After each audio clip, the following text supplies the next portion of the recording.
Hello, this is Miss Schrader. Today we're going to be talking about some of the frescoes of the city of Pompeii. My students, you are going to need a piece of paper and something to write with. You want to take notes, and then you're going to give me between 5 and 7 complete sentences about what you've learned about the frescoes of Pompeii. I'm going to start by talking about what is Pompeii. Pompeii was an ancient Roman city that was built on the western side of Rome near the volcanic mountain of Vesuvius. And in August of 79 CE, current era, Vesuvius exploded and covered Pompeii with volcanic ash, killing, they believe, at least 20,000 people. What you're seeing in the picture here are the excavated remains of the city of Pompeii. Here you have another picture of Pompeii with Vesuvius in the background. There are so many movies, so many books about Vesuvius and Pompeii, and I am trying to focus on the frescoes, but I have to tell you a little bit, so if you didn't know, you do know. Um, it appears that most of the people of Pompeii were pretty wealthy, a lot of shop owners, a lot of successful business people. They did have a lot of Roman slaves. It also seems that they were not aware that Vesuvius was a serious danger. They thought, it does these little explosions, it's okay. And they didn't realize that it was going to be a problem. Here you've got a map showing where Vesuvius is, where Pompeii was, where various different things were. Okay, so the ash continued to fall on Pompeii for days, not only killing all of the citizens that were there who hadn't escaped, but also covering up the city completely. And eventually, as time goes by, the city is forgotten. People forget that it's there. There's lots of stories about it. In the 16th century, some would be archaeologists come along, they start digging, and they start to discover the city. As time goes along and they are rediscovering the city, sometimes what they'll do is they'll be digging through the pumice, the dried lava, and they'll come to a little pocket, a hole in the pumice, and inside there will be the bones of dead people. And in the 19th century, a guy by the name of Giuseppe Fiorelli comes up with an idea. He comes upon one of these little areas where he gets through the pumice and there's a hole. He takes out the skeletons. He pours in plaster of Paris. He lets it dry. And then he slowly digs the plaster of Paris out. And this is what he gets. These are not sculptures. These are plaster of Paris casts of the bodies of dead people at the very moment that they were dying. They're dying, they're suffocating from the ash. In time, the lava comes and flows over them. Their bodies decompose, the skeletons remain.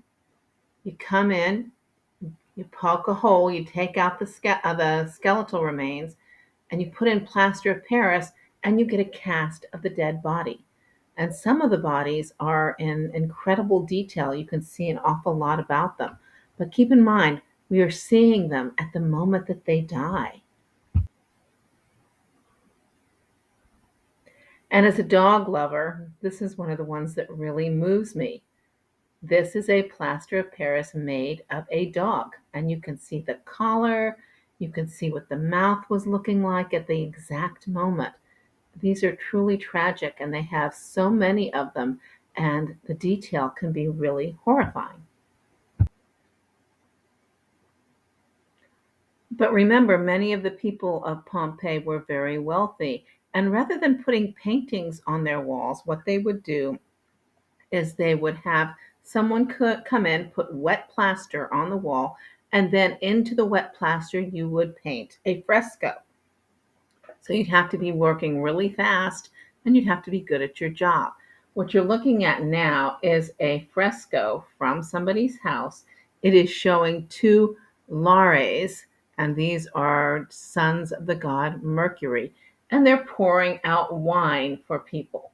The head of the family is making offerings. There is a musician preparing to play, and it says that the pair of serpents are there for good fortune, prosperity, and abundance.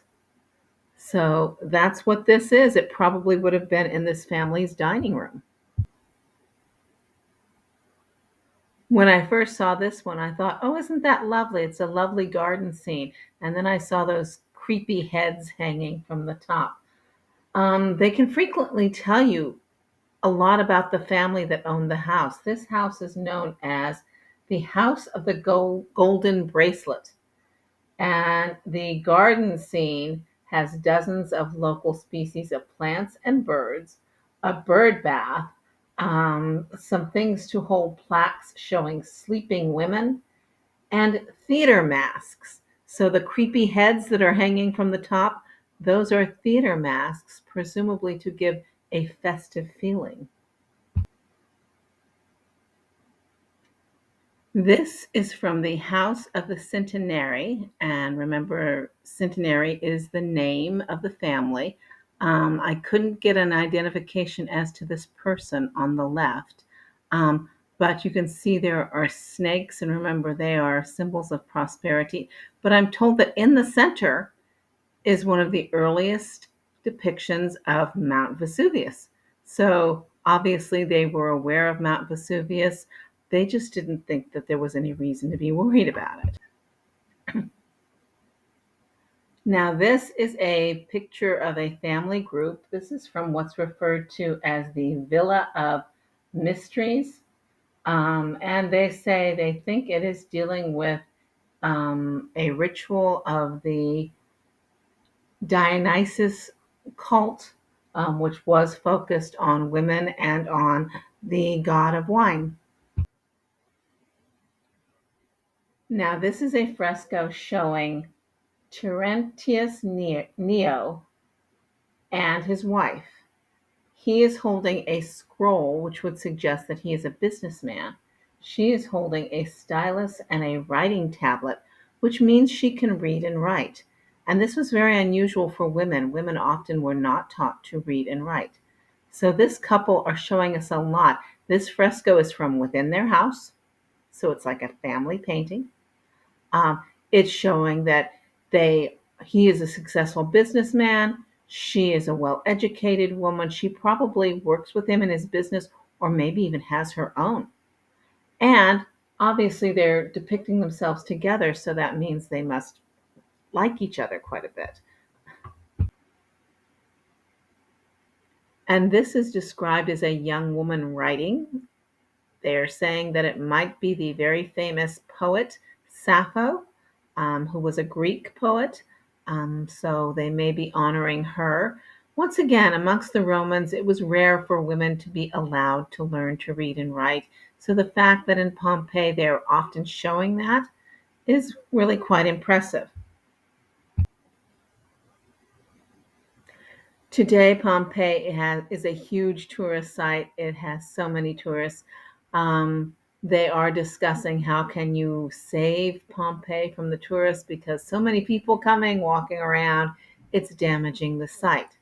In the 1990s, it was made a UNESCO site that is a universal site of cultural importance to the world. And so it is supposed to be protected. Exactly how they're going to do that is debatable. Okay, so we have been talking about the Roman city of Pompeii, focusing on some of the frescoes on the walls. What I want you to give me is between 5 and 7 complete sentences about what you found interesting, educational, and important.